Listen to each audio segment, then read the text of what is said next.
गोंयांत वाडपी बेकायदेशीर बांदकामाविशीं हायकोर्टान स्वेच्छा दखल घेवन कंप्लायन्स रिपोर्ट दिवंक सरकार, पंचायत आनी नगरपालिकांक ऑर्डर दिल्ली. ह्या ऑर्डरी प्रमाण सरकार, पंचायती आनी नगरपालिका कामाक लागल्यात. आज हायकोर्टा मुखार सुनावणी आशिल्ली.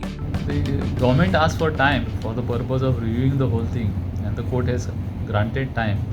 Matter has been kept now on 13th of June. In the meanwhile, government will review the whole thing.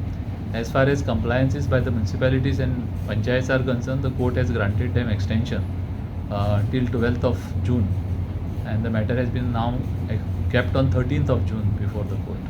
No, we have said that we are reviewing the whole thing, and we are going to take particular steps, or whatever things have to be done by the government side, that will be taken by the government. That is what has been informed to the court. But on the state and the national highway side, you told that they will be taking Nothing, no discussion took place as far as today's hearing is concerned. It is simply sit adjourned. But any meetings have been taken?